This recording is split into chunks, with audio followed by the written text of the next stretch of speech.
Movie शुरू होती है 1962 के एक इटालियन शिप से जिसका नाम है क्रेत्जा। फ्रांसिस का नाम का एक सिंगर उधर गाना गा रही थी और सब लोग अपने पार्टनर्स के साथ डांस कर रहे थे। लेकिन इतने सारे लोगों के बीच एक छोटी बच्ची जिसका नाम है केटी अकेली बैठी थी, क्योंकि उसके पास डांस करने के लिए कोई भी पार्टनर नहीं था। शिप का कैप्टन ये नोटिस करते हैं और उसे डांस फ्लोर पे ले आते हैं। बट ये लाइवली पार्टी बहुत जल्दी एक ड्रेडफुल पार्टी में बदल जाती है जब एक अननोन हैंड एक लीवर को लिफ्ट करता है और इसी के साथ एक वायर कॉर्ड टाइट हो जाता है। तभी ये वायर डांस फ्लोर में मौजूद सभी पैसेंजर्स और क्रू मेंबर्स को काट देता है और उनकी बॉडीज एक एक करके डांस फ्लोर पे गिरने लगती है। अब बस केटी बच गई थी, क्योंकि उसकी हाइट कम होने के कारण ये वायर उस तक नहीं पहुंचा था। फिर हमें 40 साल बाद का सीन दिखाया जाता है। उधर 6 लोगों का एक क्रू समुंदर से एक वेसल को रेस्क्यू करते हैं। कैप्टन मर्फी इस टीम को लीड करते हैं और सक्सेसफुली इस वेसल को किनारे तक ले आते हैं। फिर ये ग्रुप पब में जाते हैं इसे सेलिब्रेट करने। उधर उन्हें उनका पुराना दोस्त मिलता है जिसका नाम है जैक। वो भी मेरिन बिजनेस में काम करता है और उसने 1962 के एक घोस्ट शिप के बारे में सुना है। एक र्यूमर है कि इस शिप में बहुत सारा गोल्ड था, लेकिन वो पिछले 40 साल से मिसिंग है। अब जो आदमी इस शिप को किनारे तक ले आएगा उसे मुंह मांगी कीमत दिया जाएगा। ये सुन के क्रू मेंबर्स लालच में पड़ जाते हैं और अगले दिन उस शिप को ढूंढने निकल पड़ते हैं। कुछ घंटे बाद वो अपने डेस्टिनेशन पे पहुंच जाते हैं, लेकिन ट्रैकर में कोई भी शिप डिटेक्ट नहीं करता। अब अच्छी तरह से चेक करने पर उन्हें पता चलता है कि ये इंफॉर्मेशन गलत था। तब वो अपनी बोट को घुमाने ही वाले थे, लेकिन तभी उनके सामने एक बहुत बड़ा कमर्शियल शिप आ जाता है। उनकी बोट शिप से टकरा जाती है, लेकिन इसका इम्पैक्ट ज्यादा नहीं था, इसलिए वो बच जाते हैं। अब सारे क्रू मेंबर्स उस शिप में एंटर होते हैं, लेकिन इसके कुछ ही सेकंड्स में वो कुछ पैरानॉर्मल एक्टिविटीज को नोटिस कर पाते हैं। पहले उन्हें कुछ रैंडम नॉइज सुनाई देती है, देन कुछ चीजों को इधर से उधर मूव करते हुए देख पाते हैं। वो सोचते हैं ये सब उनका वहम है, लेकिन हम देखते हैं उनके पीछे स्क्रबल मूव करके वेलकम अबॉर्ड लिखा हुआ आता है। फिर जब ये लोग अपर डेक पे जाते हैं तब उनका एक क्रू मेंबर मुंडर एक होल के अंदर गिर जाता है, पर इस ग्रुप की ओनली फीमेल मेंबर मॉर्निंग उसे खींचकर ऊपर ले आती है। इसी दौरान वो छोटी बच्ची केटी, जिसे हम मूवी के शुरू में देखे थे, वो बैकग्राउंड में दिखाई देती है एंड विदिन अ सेकेंड वो गायब हो जाती है। मॉर्निंग को ये समझने का टाइम ही नहीं मिलता कि केटी रियल है या फिर उसका वहम है। मॉर्निंग इस इंसिडेंट से अनईजी फील करती है, पर इसके बारे में वो किसी को कुछ नहीं बताती। इसके कुछ देर बाद उन्हें एक डिजिटल वॉच मिलता है। अब इस तरह की वॉचेस 1962 में नहीं मिलती थी। इससे वो समझ जाते हैं कि उनके पहले इस शिप में और भी कोई आया था। फिर कैप्टन डिसाइड करते हैं वो लोग इधर कल भी छानबीन करेंगे, क्योंकि ये शिप साइज में बहुत ही बड़ा है। दिन रात को मॉर्निंग जब अकेली बैठी थी तब जैक उसके पास जाता है। वो नोटिस करता है मुंडर को सेव करने के बाद से मॉर्निंग थोड़ी सी टेंस है। फिर जब वो जैक को उस छोटी बच्ची के बारे में बताती है तब कुछ सेकंड्स के लिए जैक चुप हो जाता है। इससे साफ पता चलता है कि जैक को कुछ न कुछ जरूर पता है, लेकिन वो छुपा रहा है। वो मॉर्निंग को कुछ घंटे सोने के लिए कहता है, इससे उसका हेलुसिनेशन दूर हो जाएगा। अगली सुबह ये लोग फिर से अपना छानबीन कंटिन्यू करते हैं। तब वो नोटिस करते हैं शिप के नीचे का पोर्शन डैमेज हो चुका है और शिप धीरे धीरे डूब रहा है। वो डिसाइड करते हैं अगले 3 दिन वो इधर ही रहेंगे और शिप को रिपेयर करेंगे, फिर शिप को लेकर किनारे पे लौट जाएंगे।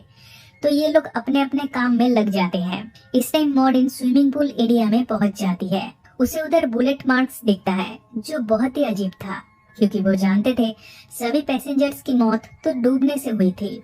अब पूल से बाहर आते टाइम मॉर्निंग केटी के फेस टू फेस होती है। वो फौरन सीढ़ियों से गिर जाती है और उसके सर पे चोट लग जाती है, लेकिन पीछे मुड़ के देखने पर उधर जैक खड़ा था, पर कुछ ही सेकंड्स पहले तो उधर केटी थी। ये दोनों यहाँ से जाने लगते हैं, पर वो नोटिस नहीं करते मॉर्निंग का ब्लड अपने आप गायब होने लगता है। इसके कुछ ही देर में बुलेट होल से खून निकलने लगता है और स्विमिंग पूल खून से पूरा भर जाता है। फिर जैक और मॉर्निंग लॉन्ड्री रूम में जाते हैं। तब उन्हें एक दरवाजा दिखता है जो शिप के ब्लूप्रिंट में मेंशन नहीं किया था। अब इस दरवाजे को खोलते ही ये लोग पानी के बहाव के साथ बह जाते हैं और इस रूम से कुछ म्यूटिलेटेड लाश भी निकलती है। जैक और मॉर्निंग दोनों ही पैनिक करते हुए यहाँ से भागने लगते हैं, लेकिन वो जिस दरवाजे से अंदर आए थे वो अपने आप ही बंद हो जाता है। अब उनके पास और कोई ऑप्शन ना होने के कारण वो शिप के और भी अंदर जाने लगते हैं। इसी दौरान कैप्टन मर्फी इस शिप के कैप्टन के रूम में जाता है। तब मिरर में उसे इस शिप के ओरिजिनल कैप्टन दिखाई देते हैं। उन्हें देखकर मर्फी डर जाता है और फौरन यहाँ से भाग जाता है। दूसरी तरफ ग्रियर इन सब पैरानॉर्मल एक्टिविटीज से अनजान था। वो अपना काम कर रहा था, पर तभी उसे किसी के गाने की आवाज सुनाई देती है। दरअसल ये फ्रांसेस्का थी जो 1962 में गाना गा रही थी। ग्रियर इस आवाज के सोर्स को ढूंढते हुए जाता है, लेकिन जब उसे कुछ दिखाई नहीं देता तब वो वापस लौट आता है। पर हम देखते हैं फ्रांसेस्का उसके पीछे ही बैठी थी और उस पर नजर रख रही थी। दूसरी तरफ जैक और मॉरिन को वो खजाना मिल जाता है जिसके लिए ये लोग इधर आए थे। इसे देखकर ये लोग बहुत एक्साइटेड हो जाते हैं। अब इनको इस शिप को रिपेयर करने की कोई भी जरूरत नहीं है। वो लोग इस खजाने को लेकर यहाँ से जा सकते हैं। फिर सभी लोग मिलकर इस खजाने को बोट पर लोड करते हैं और मैकेनिक सैंटोस इंजन को क्लीन करने लगता है ताकि वो लोग जल्द से जल्द यहाँ से निकल सके। लेकिन उसके पीछे कोई जानबूझकर प्रोपेन सिलेंडर को लीक कर देता है। इससे बोट ब्लास्ट हो जाता है और सैंटोस की भी मौत हो जाती है। ये देखकर सब लोग शॉक्ड हो जाते हैं और उन्हें सैंटोस के लिए दुख भी होता है। ऊपर से ये लोग इस शिप में ही फंस जाते हैं, तो उन्हें किनारे तक जाने के लिए इस शिप को रिपेयर करना ही होगा। एक्सप्लोजन के ठीक पहले मॉरिन को केटी फिर से दिखाई दी थी। उसे देखकर लग रहा था वो मॉरिन को एक्सप्लोजन के बारे में पहले से ही बताना चाहती थी, लेकिन कोई उसे रोक लेता है। अब मॉरिन को भी केटी के ऊपर इंटरेस्ट आने लगा था। वो पैसेंजर्स की रजिस्ट्री बुक चेक करती है और उसमें से उसे केटी का रूम नंबर मिल जाता है। लेकिन इस रूम में जाते ही मॉरिन शॉक से चिल्लाने लगती है। वो देखती है फांसी लगाने से केटी की मौत हो चुकी है और उसकी बॉडी अभी तक सीलिंग से लटक रही है। अब मॉरिन खुद को संभालती है, फिर केटी के गले से उसका नेकलेस ले लेती है। तभी केटी फिर से इस रूम में आती है और मॉरिन से उसका नेकलेस मांगती है। मॉरिन केटी के हाथ में नेकलेस को देने की कोशिश तो करती है, लेकिन ये नेकलेस केटी के हाथ से आड़ पार जा रहा था, जो देखकर ये क्लियर हो जाता है कि केटी एक जिंदा इंसान तो नहीं है। दूसरी तरफ किचन में दो क्रू मेंबर्स को फ्रेश फूड मिलता है। ये दोनों बिना कुछ सोचे समझे ही इसे खाने लगते हैं। शुरू में ये खाना बहुत ही टेस्टी लग रहा था, लेकिन थोड़ी देर में इसका टेस्ट और स्मेल हॉरिबल होने लगता है। तब ये दोनों पैनिक करते हुए वॉमिट करने लगते हैं। फिर हम ग्रियर को देखते हैं जो बॉल रूम में पहुंच गया था। अचानक से सब कुछ नॉर्मल होने लगता है जैसा 1962 में था। इधर पार्टी चल रही थी और सब लोग क्लैपिंग कर रहे थे। तब फ्रांसेस्का ग्रियर के साथ फ्लर्ट करने लगती है। वो उसे अपने रूम में ले जाने लगती है, लेकिन रूम में जाते टाइम ग्रियर का पैर फिसल जाता है और नीचे गिरने से उसकी मौत हो जाती है। और इसी के साथ हम लोग फ्रांसेस्का की डिफॉर्म्ड फेस को भी देख पाते हैं। इसी दौरान मर्फी कैप्टन्स रूम में पहुंच जाता है। तभी अचानक से एक बॉटल इधर से उधर मूव करना स्टार्ट करता है। फिर मर्फी नोटिस करता है शिप के कैप्टन ठीक उसके सामने ही बैठे हैं। वो उसे एक ड्रिंक ऑफर करते हैं। मर्फी को बिलीव नहीं हो रहा था उसके साथ ये सब क्या हो रहा है, पर कैप्टन उसे हर्ट करने नहीं बल्कि उसके साथ कुछ बात करने आए थे। वो उसे एक लॉस्ट शिप के बारे में बताते हैं जिसका नाम था लॉरेली। 40 साल पहले लॉरेली शिप को ग्रेत्जा नाम के शिप ने डिस्कवर किया था और वो लोग अभी ग्रेत्जा पे ही बैठे हैं। पर लॉरेली को डिस्कवर करने के ठीक 2 दिन बाद ग्रेत्जा भी गायब हो जाती है। फिर कैप्टन मर्फी को एक फोटो दिखाते हैं जिसे देखकर वो एकदम से शॉक्ड हो जाता है।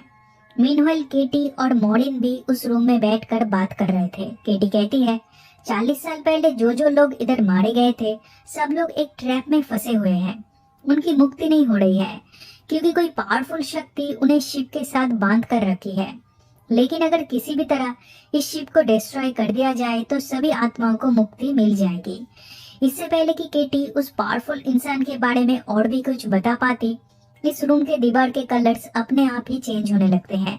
ये देखकर केटी पैनिक करने लगती है और मॉरिन को फौरन यहाँ से भाग जाने बोलती है। दिन खुद भी गायब हो जाती है। उधर स्विमिंग पूल एरिया में मर्फी बाकी क्रू मेंबर्स को ढूंढ रहा था। उसे अब पता चल गया था कि किस लिए ये शिप गायब हुई थी, इसलिए वो जल्द से जल्द किनारे तक पहुंचना चाहता था। लेकिन तभी मैकेनिक सैंटोस की घोस्ट उसके ऊपर हमला कर देता है। अब ये हेलुसिनेशन इतना रियल था कि मॉरिन जब इधर आती है तब मर्फी को लगता है वो भी कोई घोस्ट है। मर्फी उस पे हमला करता है और कुछ भी करके उसे जान से मारने की कोशिश करता है। तब मॉरिन उसके पैर में स्टैब करती है और इस तरह से अपनी जान बचाती है। तभी जैक इधर आता है और मर्फी को मार के बेहोश कर देता है। फिर उसे एक फिश टैंक के अंदर लॉक कर देता है ताकि वो किसी को नुकसान न पहुंचा सके। अब सभी लोग उस खजाने को छोड़कर जितनी जल्दी हो सके किनारे तक पहुंचना चाहते हैं, इसलिए वो इस शिप को फिर से ठीक करना स्टार्ट कर देते हैं और कुछ ही घंटों में शिप पूरी तरह से ठीक हो जाती है। लेकिन ग्रियार्ड का कुछ अता पता नहीं था। वो लाउंज एरिया में गया था पर वापस नहीं आया था, इसलिए सब लोग उसे लेकर परेशान थे। तो मॉरिन उसे ढूंढने जाती है। तब केटी फिर से उसके सामने आती है। वो अब मॉरिन को सब कुछ बताना चाहती है जो 40 साल पहले इस शिप में हुआ था। वो मॉरिन को अपने साथ 40 साल पहले ले जाती है। तब शिप में पार्टी चल रही थी। सब लोग एक दूसरे से बात कर रहे थे और हंसी मजाक कर रहे थे, लेकिन किसी को पता नहीं था कि को कैप्टन सारे क्रू मेंबर्स के साथ मिलकर सभी पैसेंजर्स को खत्म करने का प्लान बना चुके थे और ऐसा वो किए थे उस खजाने को हड़पने के लिए। वो लोग खाने में चूहे मारने की दवा मिक्स कर देते हैं जिससे मैक्सिमम पैसेंजर्स की मौत हो जाती है। फिर कुछ लोग डांस फ्लोर में उस वायर की वजह से 2 टुकड़ों में कट जाते हैं और अब भी जो लोग जिंदा थे उन्हें पूल एरिया में शूट कर दिया जाता है। बेचारी केटी को भी घसीटते हुए उसके रूम में ले जाया जाता है। फिर सीलिंग के साथ उसे लटका दिया जाता है। दिन क्रू मेंबर्स खजाने के पास जाते हैं और जो जितना हो सके गोल्ड उठाने की कोशिश करते हैं, पर को कैप्टन ऐसा होने नहीं देता। फ्रांसेस्का के साथ मिलकर वो हर एक क्रू मेंबर्स को शूट कर देता है। फाइनली ये दोनों जिंदा थे, लेकिन फ्रांसेस्का उसे बिट्रे करती है और उसके सर पे गोली मारती है। हम देखते हैं उसका रियल लवर कोई और है जो इस पूरी घटना का मास्टरमाइंड है, लेकिन वो भी फ्रांसेस्का को बिट्रे करता है, एक हुक से उसे लटका देता है। देन हम देखते हैं ये आदमी और कोई नहीं बल्कि जैक है। He is a demonic spirit of a Sinner. उसका काम है लोगों को पाप करने में मजबूर करना, देन उन्हें खत्म करके उनकी आत्मा को नरक में ले जाना। अब मॉरिन को सब कुछ समझ में आ चुका था। उसे याद आता है वो आदमी जैक था जिसने शिप के बारे में सबसे पहले उन्हें बताया था, और जब वो पहली बार केटी से मिली थी तब पता नहीं कहां से जैक उधर पहुंच गया था। देन जब भी केटी के बारे में वो जैक को बताती थी तब जैक हर बार केटी को इग्नोर करने बोलता था, उसे भूल जाने के लिए कहता था। मॉरिन को तभी मर्फी के बारे में याद आता है, लेकिन जब तक वो उधर पहुंचती है एक्वेरियम में डूबने से मर्फी की मौत हो चुकी थी। मॉरिन तब बाकी क्रू मेंबर्स के पास जाकर उन्हें जैक के बारे में बताती है। अब इंजन रूम में पानी भर चुका था तो मुंडर उसे ठीक करने जाता है। मॉरिन भी उसे फॉलो करने वाली थी, लेकिन वो नोटिस करती है पाइप में खून भर चुका है। दैट मीन्स मुंडर की भी मौत हो चुकी है। अब बस 2 ही लोग जिंदा थे, Maureen and the last crew member जिसका नाम है डॉज। मॉरिन उसे कहती है जैक पे नजर रखने के लिए, और तब मॉरिन जाती है शिप के चारों तरफ एक्सप्लोसिव्स लगाने। लेकिन जब डॉज और जैक एक दूसरे के आमने सामने होते हैं तब जैक उसके साथ माइंड गेम खेलना स्टार्ट करता है। इन दोनों में आर्गुमेंट होती है और डॉज उसे शूट कर देता है।